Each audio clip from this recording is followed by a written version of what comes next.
ഈ മാസം 22-ന് നടത്താനിരുന്ന സ്വകാര്യ ബസ് സമരം ഭാഗികമായി പിൻവലിച്ചു. ഗതാഗത മന്ത്രി കെ.ബി. ഗണേഷ് കുമാറുമായി നടത്തിയ ചർച്ചയിലാണ് തീരുമാനം.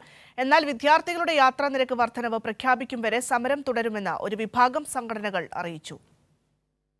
പുതിയ ബസ്സുകളുടെ പെർമിറ്റ്, വിദ്യാർത്ഥികളുടെ കൺസെഷൻ നിരക്ക് വർധനവ്, ബസ്സുകളുടെ സമയക്രമീകരണം തുടങ്ങിയ വിവിധ ആവശ്യങ്ങൾ ഉന്നയിച്ചാണ് സ്വകാര്യ ബസ് ഉടമകൾ ഈ മാസം 22-ന് പണിമുടക്ക് പ്രഖ്യാപിച്ചത്.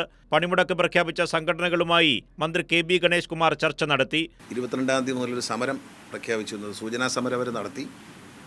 അതിനുശേഷം ഒരു സമരത്തിലേക്ക് അവർ പോകുന്നൊരു സാഹചര്യം വന്നപ്പോഴാണ് അവരെ സമരത്തിൽ ഒരു ജനാധിപത്യ സംവിധാനത്തിൽ അവരോട് സംസാരിക്കണം, അതാണ് എൻ്റെ മര്യാദ എന്നുള്ളതുകൊണ്ട് അവരുമായിട്ട് ചർച്ച ചെയ്തു. ഏതാണ്ട് 99% കാര്യങ്ങളും പരിഹരിക്കപ്പെട്ടിട്ടുണ്ട്. വളരെ പൊളിറ്റിക്കൽ ഡിസിഷൻ എടുക്കേണ്ട 1-2 കാര്യങ്ങളിലാണ് തർക്കം ബാക്കി നിൽക്കുന്നത്. കുട്ടികളുടെ കൺസെഷൻ ചാർജ് വർദ്ധിപ്പിക്കണം എന്നുള്ളത്, അതില്ലാതെ അവർക്ക് പറ്റില്ല എന്നുള്ളത്. പക്ഷേ അക്കാര്യത്തിൽ ഗവൺമെൻറ് സെക്രട്ടറി അദ്ദേഹം അടുത്ത ദിവസങ്ങളിൽ വിദ്യാർത്ഥി സംഘടനകളുമായി ഒരു ചർച്ച ചെയ്യുകയും അതിനനുബന്ധമായി നമുക്കൊരു ചാർജ് വർധനവുമായി ബന്ധപ്പെട്ട് ചെറിയൊരു വർധനവാകാം എന്ന നിലയിലൊരു കമ്മീഷൻ റിപ്പോർട്ടുണ്ട്.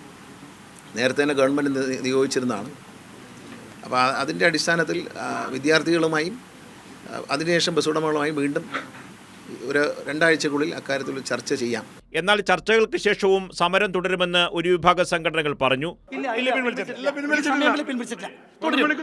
മന്ത്രിയുമായി നടത്തിയ ചർച്ചയുടെ ഭാഗമായി കേരള ബസ് ഓപ്പറേറ്റേഴ്സ് ഫോറം പണിമുടക്ക് സമരം പിൻവലിച്ചു. വിദ്യാർത്ഥികളെ നിരക്കിലും ഒരു സമവായം വേണമെന്ന് മാധ്യമങ്ങൾക്കൊക്കെ അറിയാം. ആ സമവായത്തിന്റെ തുടക്കം കുറിച്ചൊക്കെ സാഹചര്യത്തിൽ ഗവൺമെന്റായിട്ട് സഹകരിക്കാതെ ഗവൺമെന്റ് വെല്ലുവിളിച്ചുകൊണ്ട് ഒരു സമരത്തിൽ പോകാൻ ഞങ്ങൾ തയ്യാറല്ല.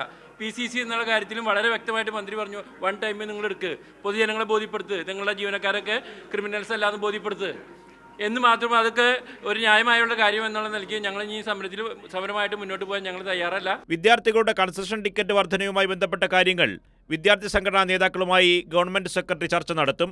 ഇതിനുശേഷം സ്വകാര്യ ബസ് ഉടമകളുമായി നടത്തുന്ന ചർച്ചയിൽ പ്രശ്നം പൂർണ്ണമായി പരിഹരിക്കാനാകുമെന്നാണ് ഗതാഗത വകുപ്പിന്റെ പ്രതീക്ഷ. കൈരളി ന്യൂസ്, തിരുവനന്തപുരം.